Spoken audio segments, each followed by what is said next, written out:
Welcome to the 8 Billion Project, where we're on a mission to make an impact by discovering and sharing the purpose of every person on this planet. I'm your host, Liza, Florida. Enjoy today's episode. Hi, everyone. Welcome to the 8 Billion Podcast. I am your host, Liza, Florida, and today I've got an extra special guest, Verona Willis Brown. Verona is an inspirational speaker, youth empowerment leader, published author, podcaster, mother, and most important, a spiritual being with one purpose: to transform one life at a time. Welcome, Miss Verona Willis Brown, to the 8 Billion Podcast. It is such a pleasure and an honor to have you on my podcast. It is more of an honor just to be here to serve you. Yeah, I Thank don't take you. it lightly for your invitation. It is a humbling moment when I have this kind of opportunity to speak.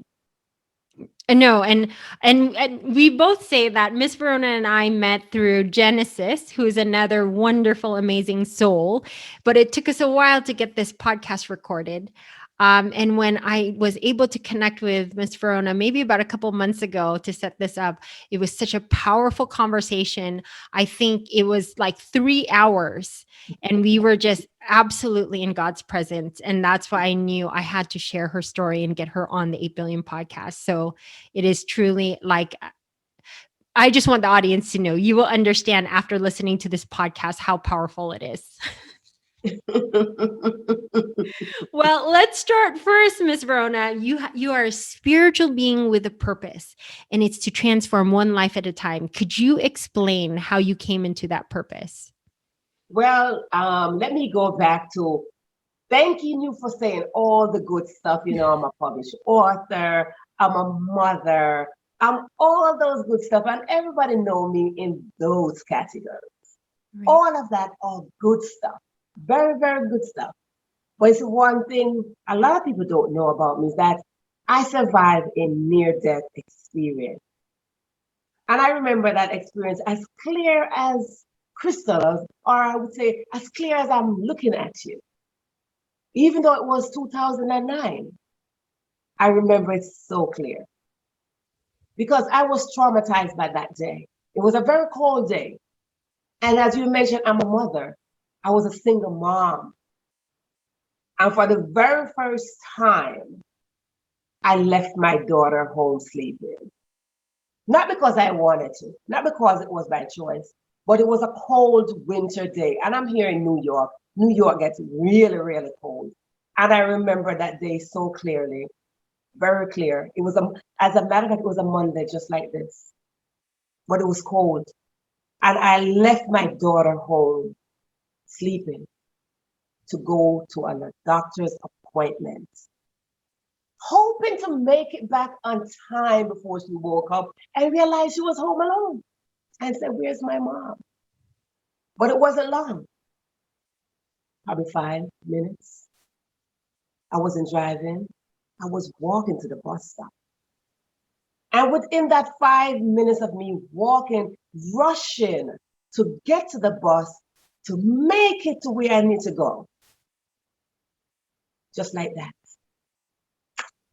my light went right out. My light went out. And all I saw was darkness. Just darkness. And if you close your eyes for a moment or a quick second, you realize that's darkness. And that is what I saw, darkness. So you can take a moment and just close your eyes for a quick second and see that darkness in front of you. And that's what I saw. But in that darkness, I heard a voice. And the voice is saying to me, "Go back." I opened my eyes. And when I opened my eyes, I'm saying, "Go back." I moved my head back and forth. And when I moved my head back and forth, the moment I moved my head back and forth, I'm still hearing that voice saying, "Go back." See, sometimes we don't listen to voices that's familiar to us. But you see, that voice was familiar to me. I knew that voice. That voice was my mother. That voice was my mother. And I closed my eyes again. And I said to myself, my mother is dead. My mother was dead probably 4 years prior to that. So two things was against me. I said to myself, I'm dead. I knew I was dead because I was hearing my mother. And the other thing is, if I wasn't dead, I was dreaming. But then I had to draw myself back and said, how could I be dreaming? I remember leaving my daughter home. So I'm not dreaming. So the final decision is, I'm dead. My mother said, go back for the third time. I opened my eyes. And when I opened my eyes, I looked down, like literally looked down and saw my own self sitting in the middle of the street. Now you take a moment and you visualize seeing your own self. How could that be? How can you see your own self sitting there? How can you see your own self in a street? I look around, and my dear, when I look around, I was so far up in the air. The height that I was, I said to myself, we're having a problem. I'm seeing myself, but I'm up in the sky. Now, if you think about that, that sounds very confusing, or it's conflicting with life. So now I'm crisscrossing between life and death. So because I'm crisscrossing between life and death, I had to come to realization and block my mother's voice out of my head. I said, yes, I have to go back because I remember my daughter home. And I said, if I die in this hour, who will take care of my daughter? That was a moment of realization. I closed my eyes and I said, God, the height that I am in, if I fall out of wherever I am going to be dead, hitting the street. So death, my dear, death was surrounding me in every thought, every corner. Death was next to me.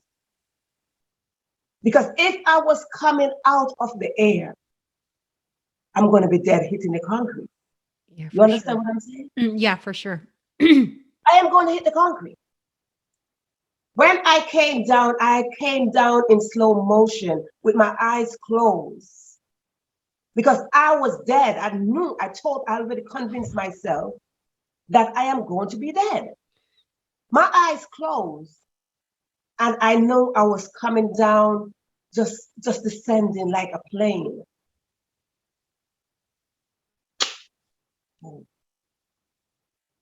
And I knew I hit the concrete. But when I opened my eyes, I didn't hit the concrete. I hit the dashboard of a parked vehicle.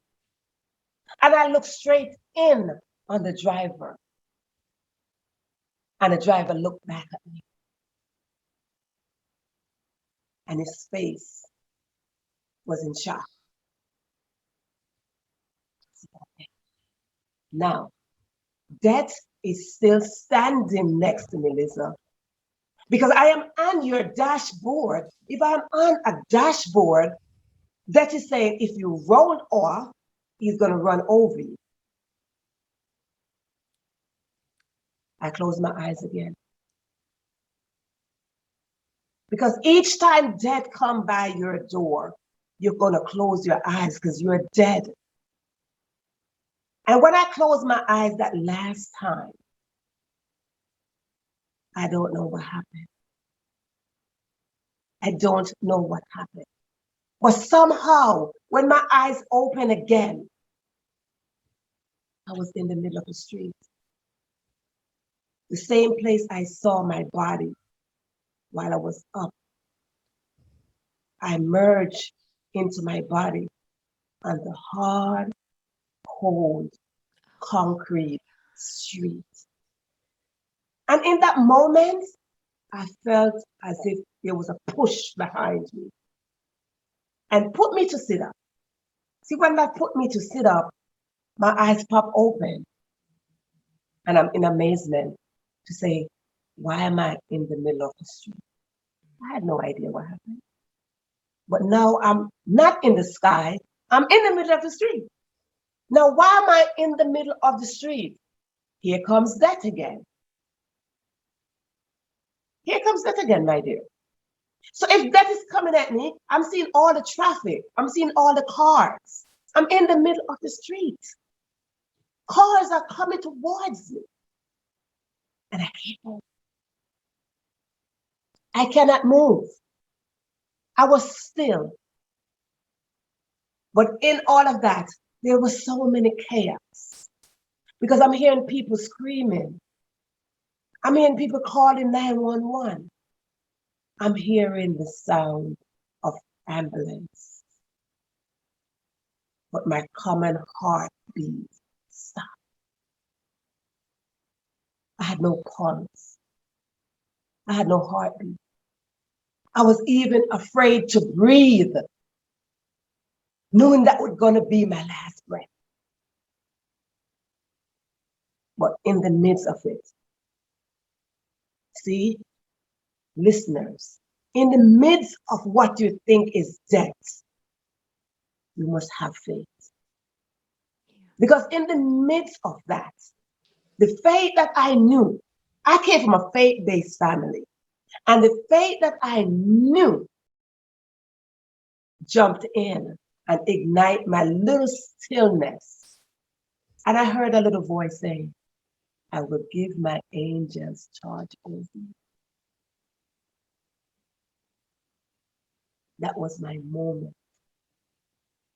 to know that death was sitting next to me. Death was sitting next to me.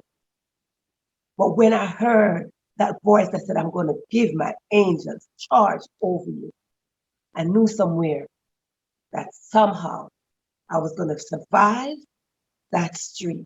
And I still had no idea what happened to me. I still had no idea what happened. But then you might be asking, what happened? Let me tell you what happened. I got hit by a car. I was hit not even by a little car, by a minivan.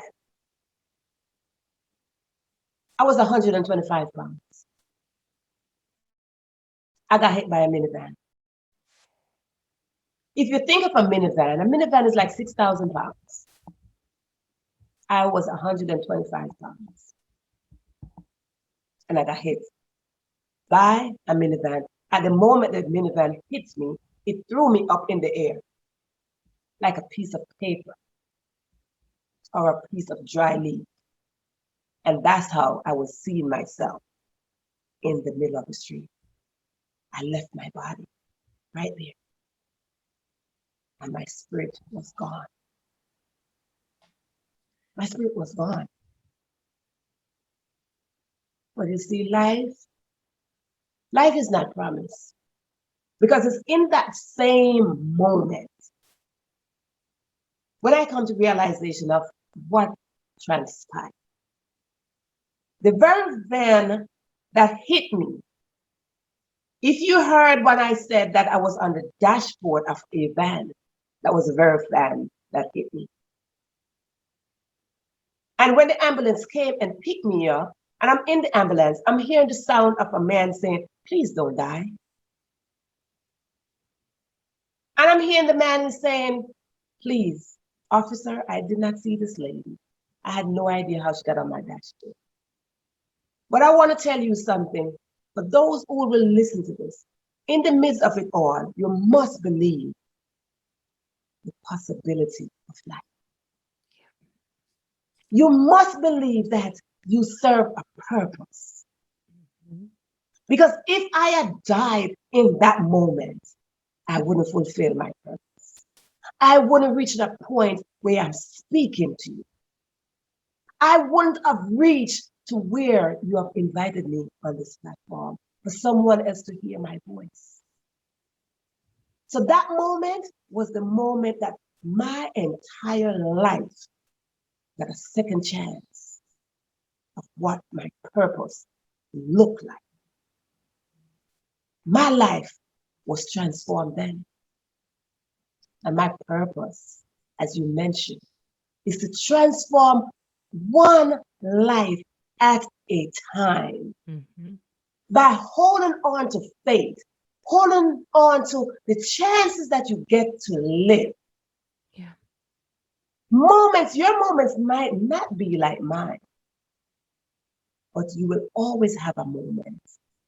And it will always be a moment of darkness.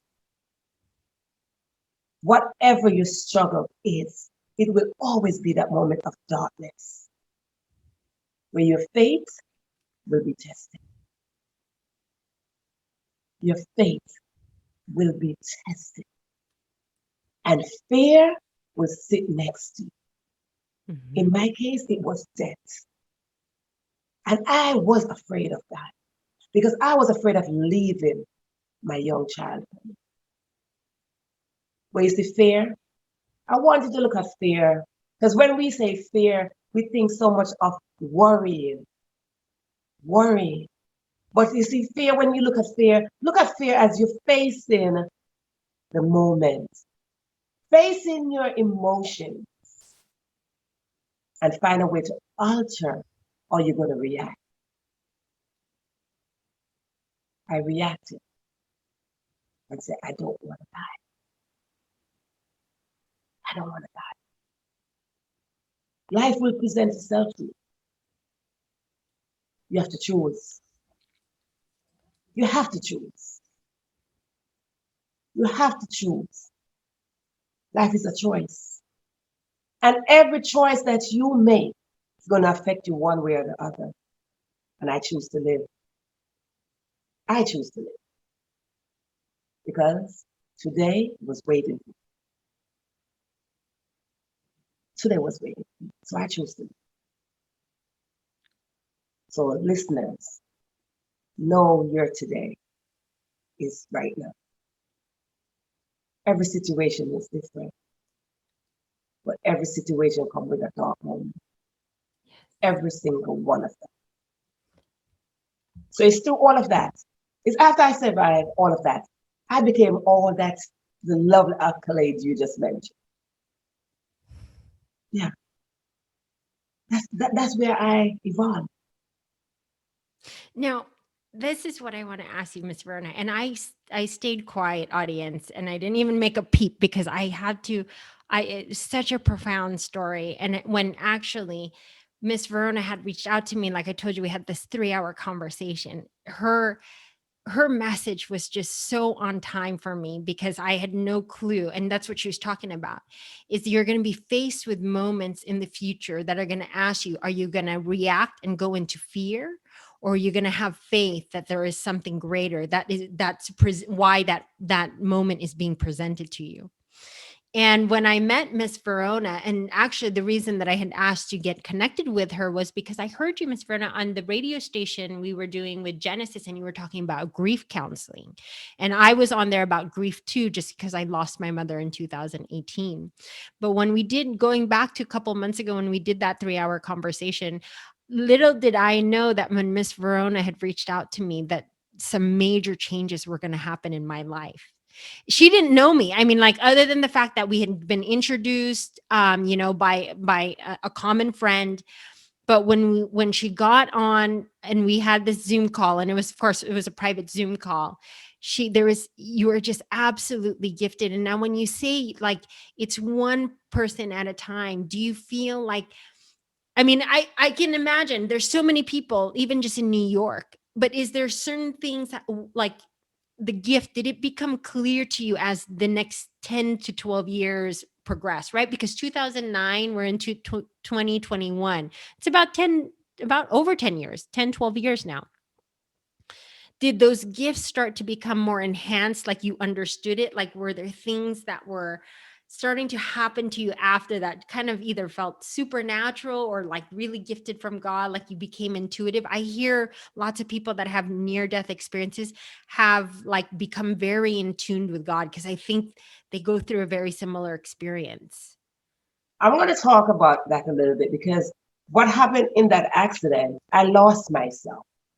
I lost myself in a sense where I lost my memory. When I survived that accident, I lost my memory of knowing my common daughter. I lost my memory of knowing who I was, period. I didn't know who I was. It took me a while to get my memory back. And within that time that I was struggling to find out who I was, God was teaching me. God was teaching me because nobody knew I was struggling with my memory. And this is how I knew God had placed me into that survival mode for my purpose to be accomplished. While I was home, struggling within myself to say, who am I? And looking at my daughter every day in my house, trying to find out who she was. She had no idea that I was struggling to find out who she was either. Because here's this cute little girl in my house, and she's calling me mom. She kept calling me mom. So I figured, okay, I am going to be mom. And the only reason I took that in because here she is in my house. There's nobody else in my house. So it's just both of us. So if she's calling me mom, that's going to be my name, mom. She never called me Verona. She called me mom because that's who she knew me as, mom. So I became mom. So days when I felt that I was struggling to find out who is this little girl, I had to look in my house. I have plaques of her. She's a very smart little girl. She had awards. She had all her accolades. And I had to look at every single thing in my house with a name. And when I look at all her certificates and all her trophies with her name, I renamed her. I renamed her with the name that I saw in my house. So she had no idea that I was struggling because I gave her a name, the name that she had. But then I was still struggling with who I was. God had to teach me how to read again, bring my memory back, little by little. Life is about steps. Life is about steps. So as the years went on, I was mom. Nobody never called me by my name.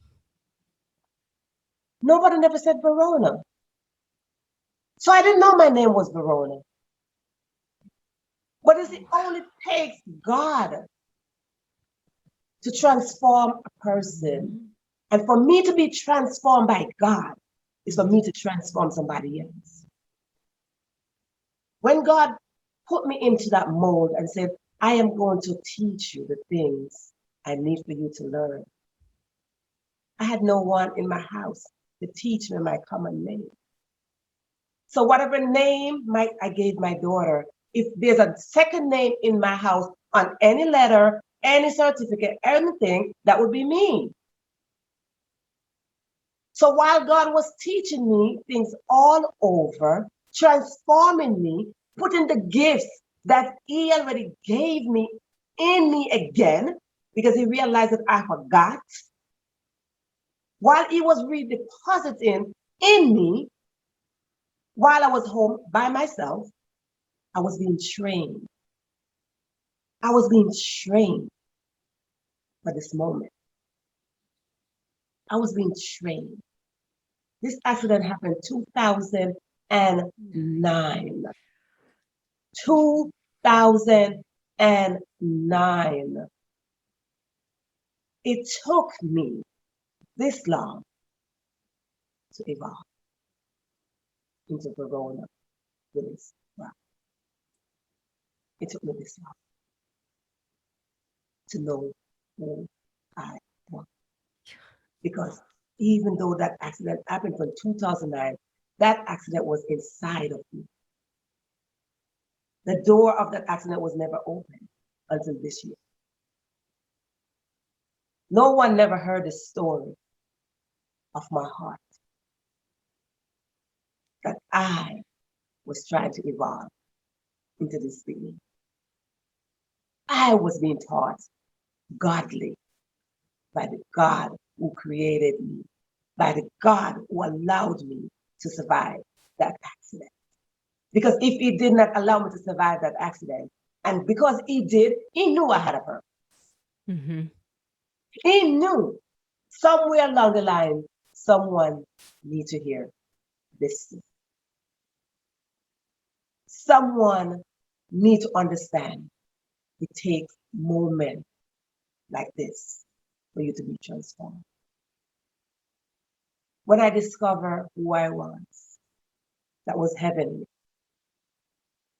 That was heavenly. And I discovered who I was in 2019. 2019, when I sat down all by myself in the stillness. My daughter is now grown. So I sat in my quiet place while God opened the curtain and showed me, I created you for a purpose. I let you survive for a purpose. I am going to open your gifts for a purpose because someone, somewhere is waiting for you. I had dreams. I had visions. I had all of that.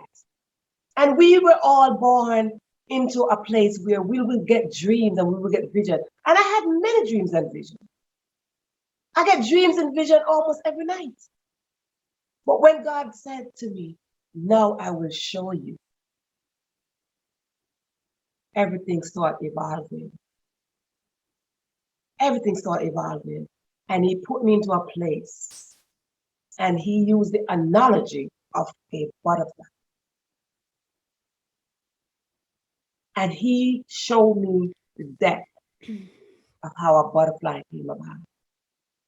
See, a butterfly is so pretty and it's beautiful, and you see different butterflies everywhere. But when he used the analogy of a butterfly to define me, this person who you're listening to, he put me back into the state of just a little egg from a caterpillar. And he said, I will start with you from that. And as I evolved from that little bit, from that little bit, become a little caterpillar. A caterpillar is just this little thing. See, I grew up on a farm, so I know what a little caterpillar looked like. It's this little thing. Hmm. And as he evolved and he turned my life around into that caterpillar state, what you don't understand with a caterpillar, it has to break out of a shell. It has to break out of something to become something else. And as he showed me how the caterpillar struggled, it struggled. It struggled to break free. It struggled just to become something else. Mm-hmm. We're going to have time where we have to become something else. But make sure that something else is you, is your authentic self. And that's how he transformed me into my authentic self. You look, and as the butterfly starts emerging out of that caterpillar, it starts coming out. I want you to know something about that. There's a process right there. The caterpillar is not alive. The caterpillar is no longer alive. But out of that caterpillar will evolve. That butterfly will not be the same color as the caterpillar. Right. And that butterfly cannot return to a caterpillar state. Mm-hmm. So when he transformed my life and said, this is how I am going to transform you, that you cannot return to that dead state because a caterpillar is the only creature on earth that survived death to become something. To be reborn. There's not another creature. A caterpillar is one little fuzzy little thing going. But when you look, you see so many different butterflies. How can that be? It only takes the creator. And when he used an analogy like that to describe who I am, coming from death to become this person, I'm here to tell you it is so. It is so. And that's why when I speak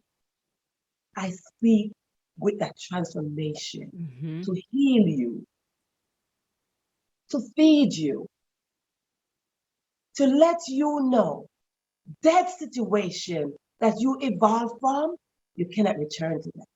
Yes.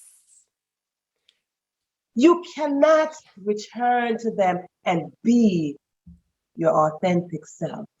You cannot return to them and transform life. Mm-hmm. Once you're transformed, stay in the transformation. Mm-hmm. Stay in those moments of transformation. You cannot return to a caterpillar. Yep. You cannot return to a caterpillar state of mind. I cannot return. Yeah. I cannot return there. I cannot return to 2009 because I survived death like the caterpillar.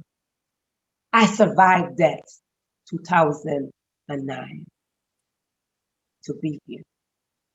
I cannot go back there.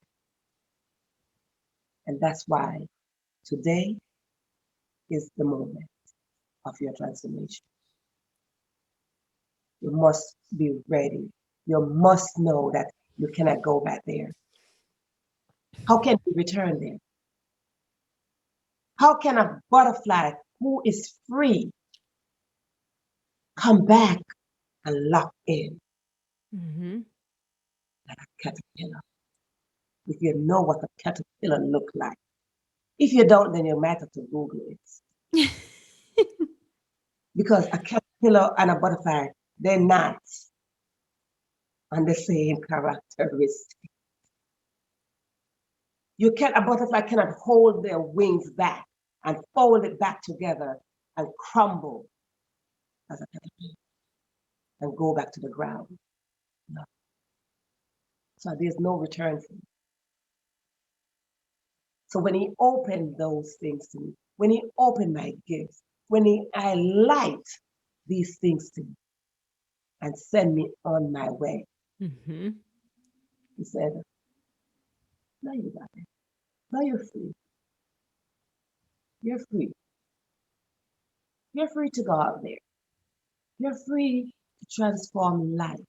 You're free to inspire someone. Mm-hmm. You're free to motivate someone. You're free to empower someone. You're free enough from your inside of debt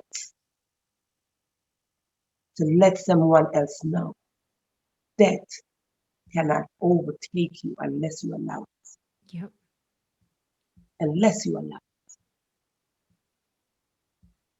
Absolutely. And I just want to know, when God told you that you were free to go and empower other people, I didn't want to let the audience know that's why I have Miss Verona here, because she did exactly that for me. On the day that we got into that message, she keyed in on something and she goes, I have a message for you. And she goes, you have a mission that you said yes to.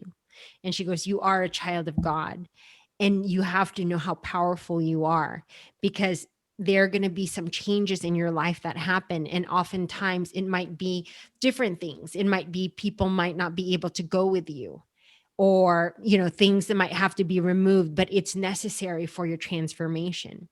And little did I know, that day that she was speaking to me, I had something really big happen to me that evening.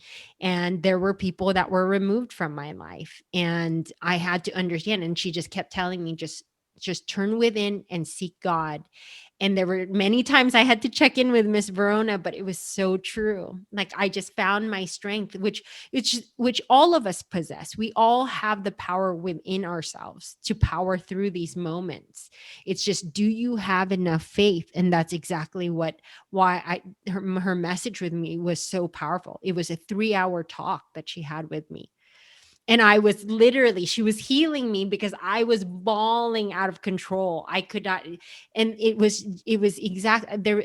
To me, there was no other explanation than it was truly like from God, because she didn't know me. She didn't know like what was happening in my life. And the message just came right on time. And I said, Miss Verna, how did you know any of this? She goes, I did.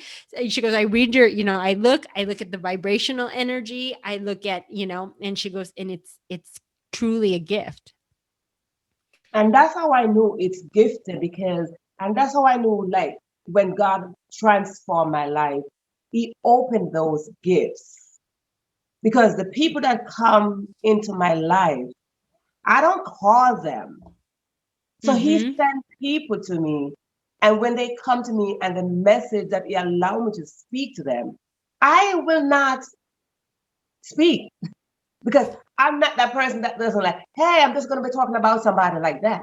Right. So Yeah. when He sends someone to me, it's because He know that I am going to entrust the message in you for you to Mm-hmm. tell. So He trusts me so much. And the thing is, I had to trust myself to trust Him, to trust me. Okay. So that might sound confusing, but He had to trust me to trust Him. Mm-hmm. Right? So He Yeah. had to kind of like, okay, can I trust you with a message to give Liza? Mm-hmm. Yes. Yes. Right? And if you don't come to the point where you're hearing Him and saying, yes, you can trust me with a message to give Liza, to give John, to give whoever you're sending my way, is because He trusts you. And that's what he had to mold me into that place to say, trust me with whatever I'm telling you. Trust me with that. Because when He trusts me and when you trust Him, believe me, the fears of all that worrying and all that stuff, you see how you become balanced. And that's the thing, I've become so balanced and so aligned with God. I've become a place of alignment. And that is one thing I want to say to your listeners. Come to a place of alignment. Mm-hmm. Absolutely. Come to a place of acknowledging that you were created from a being, a higher being.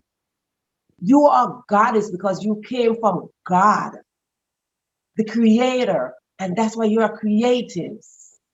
So if you are a creative, you came from a creator.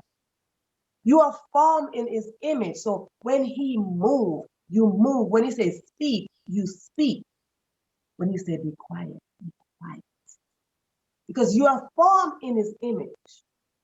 So when I rose out of that accident, I rose out transformed. Mm-hmm.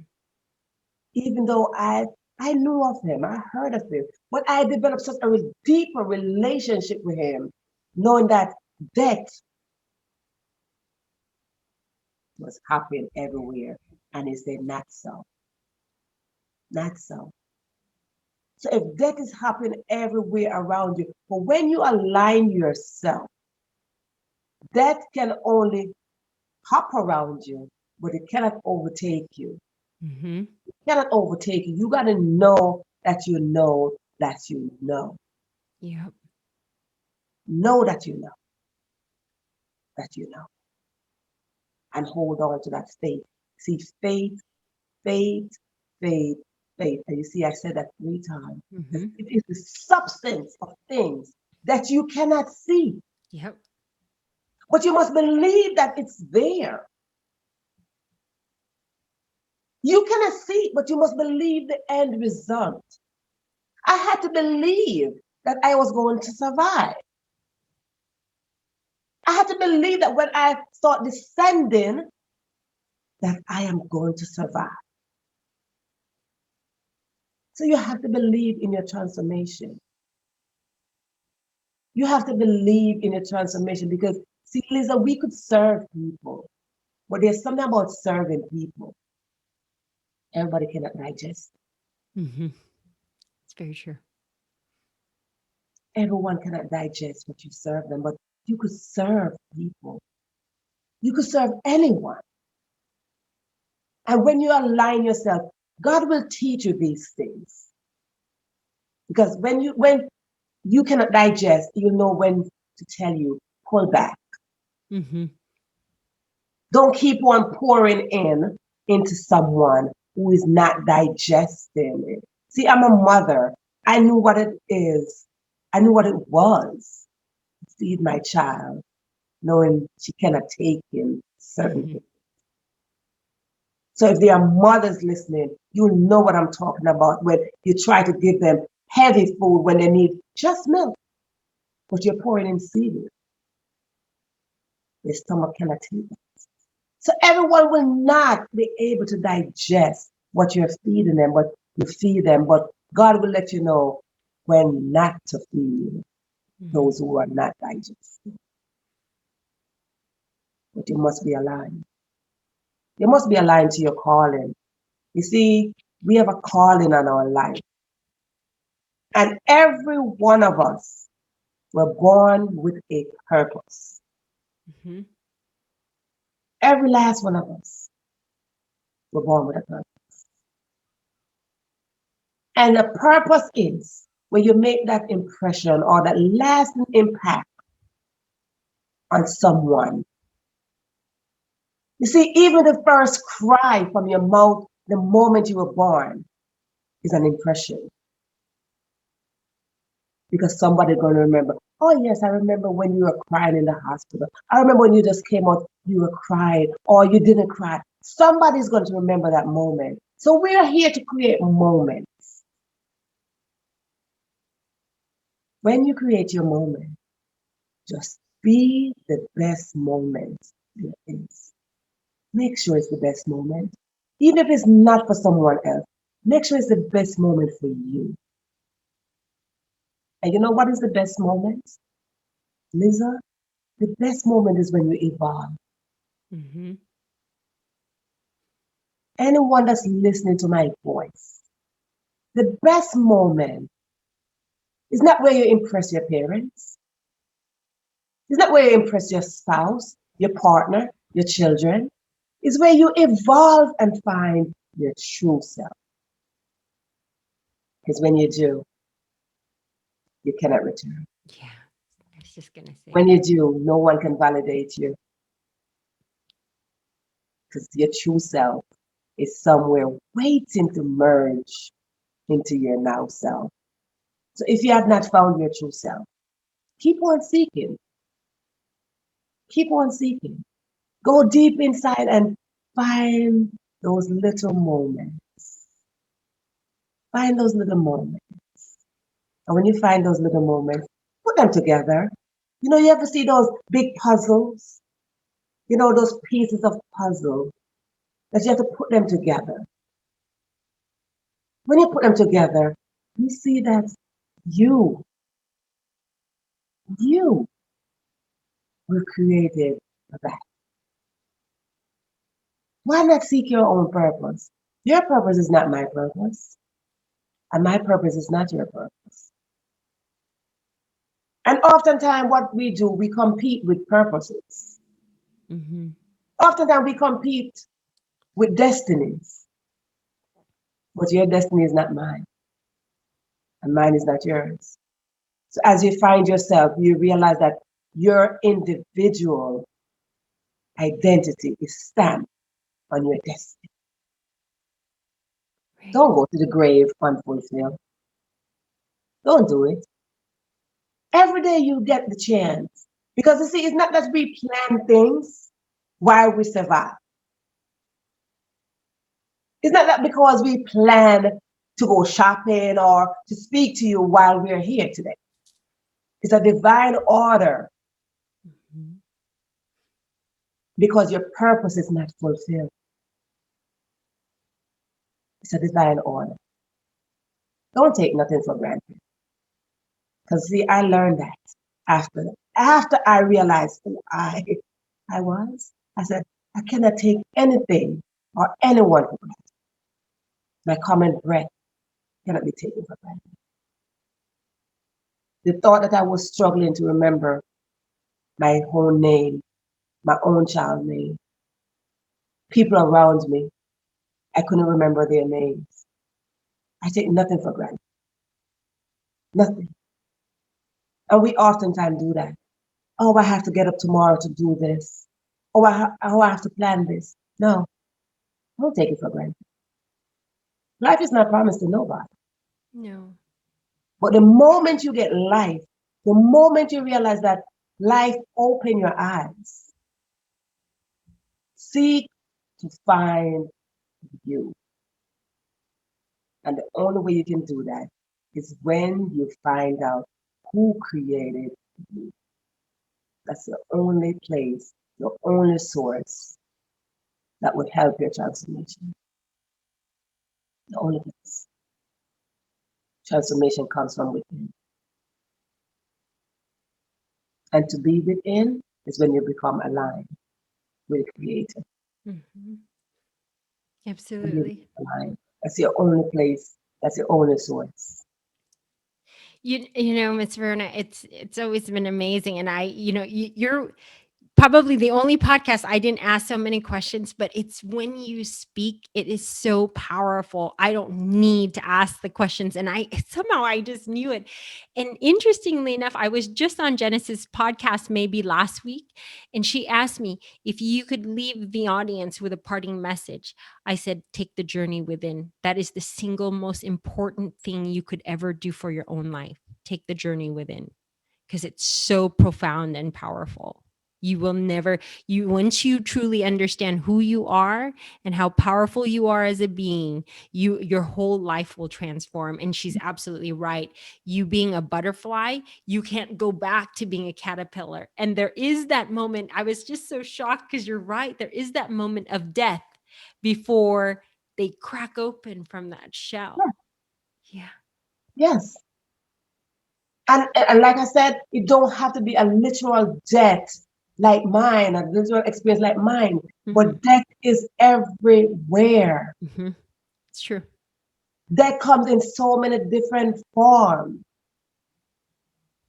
Death of a relationship, Hmm.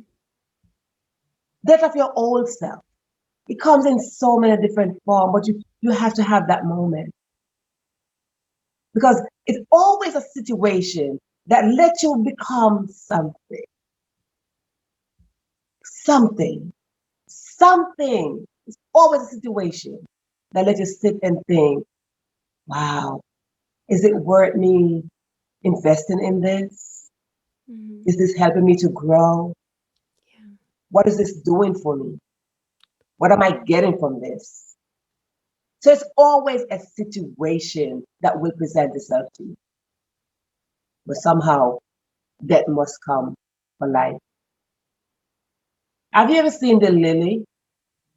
The little flower lily is the longest living flower. I don't think it died. Oh, I've never, the lily, right? The lily. The lily never dies? Look at the lily. That lily can last a long time. You put it sit down, it could last a long time.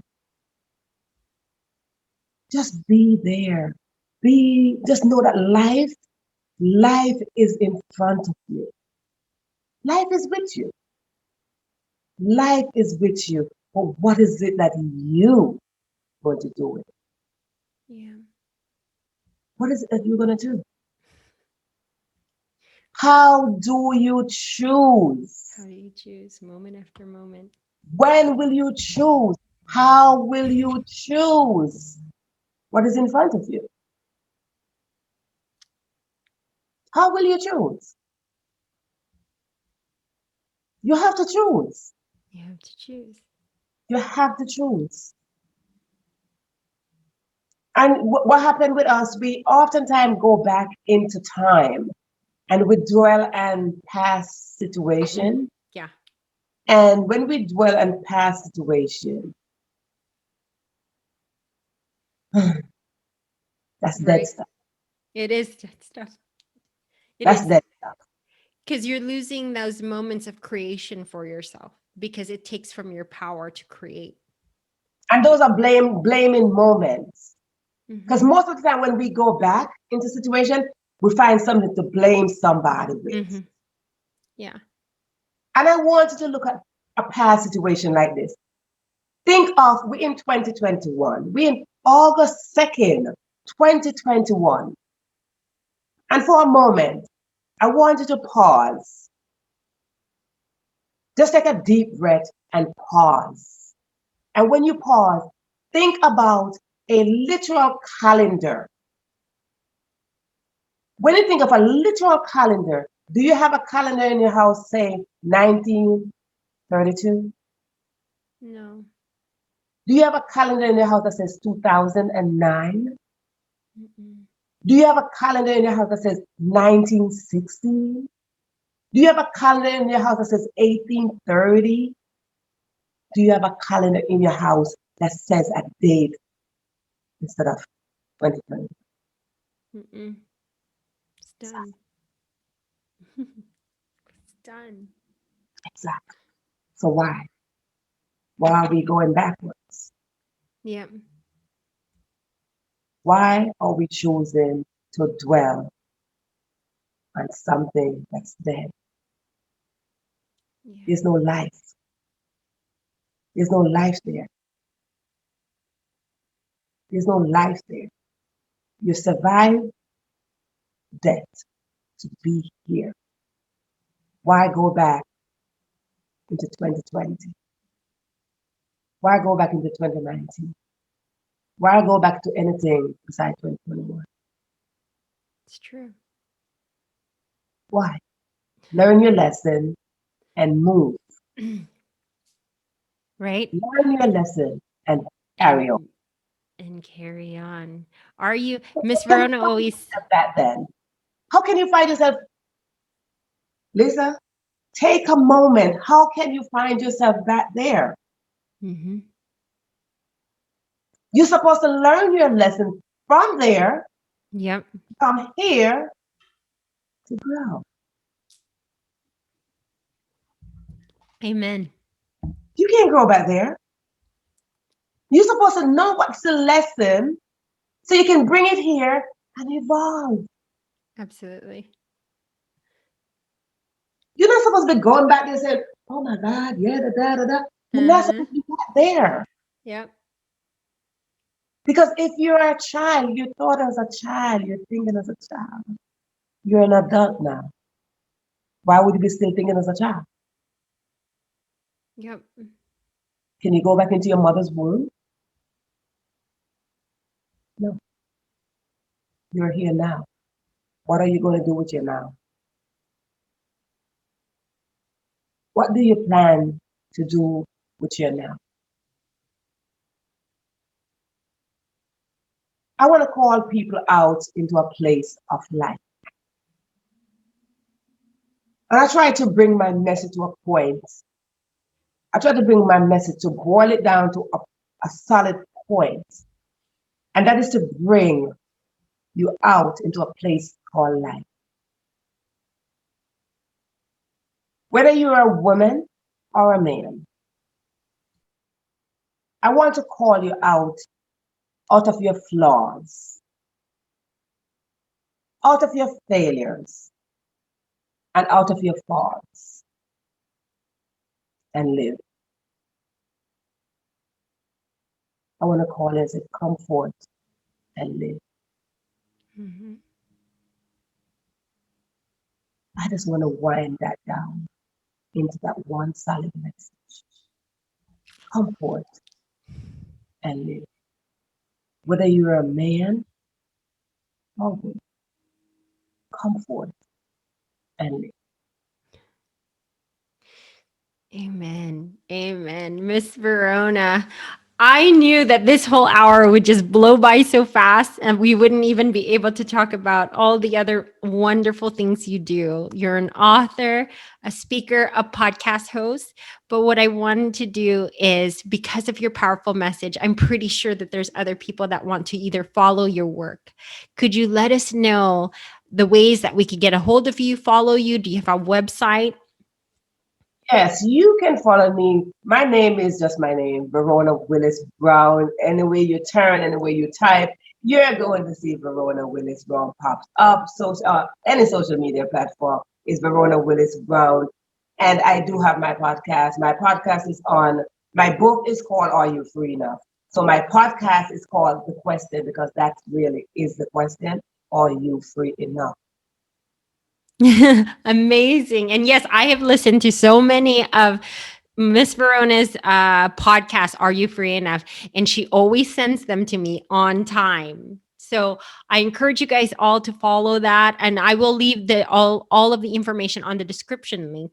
But Miss Verona, I just wanted to say, truly, from the bottom of my heart, you have been an amazing blessing in my life. And I just absolutely wanted to share it with the audience. So I encourage you guys all to either read her book, listen to her podcast, or give her a follow on social media. She's got some powerful messages. She's truly transformed my life. And I just wanted to share that gift. So thank you, Miss Verona, for being one of the guests on the 8 Billion podcast. I know we are going to go on to do some amazing things and make, big impact in the world and on other people's lives. So thank you so much. Thank you. I thank you so much for this opportunity where I could speak. I remember those days when I couldn't speak. So this opportunity to speak, to hear my name called, it's an honor. To know that my name is Verona Willis Brown. It's an honor to serve you. It's a pleasure to serve you. I want to tell you, go out there, walk in your purpose, fulfill your purpose, not only to make yourself proud, but to make God smile. Just to make God smile. Go out there and create. Go out there and just have yourself ready to those who will come in to your home, those who will come into your space. And one final thing I would like to say to you is to guard your space with divine guidance. Guard your space. Absolutely. And be at peace. Try to be at peace with all men, because your peace alone will give you enough blessing. My heart to your heart. Amen. Absolutely. My spirit to your spirit. So thank you, Miss Verona. You will always have a platform here to speak. So even if we didn't get to cover everything today, I'm pretty sure I will invite you. I've been starting live streaming. So that's definitely something I might have you on if you're so inclined to do so and be a guest again in the future. But I just wanted to say thank you so much. And thank you to everyone who tuned into this week's episode of the 8 Million Podcast. We will see you on our next.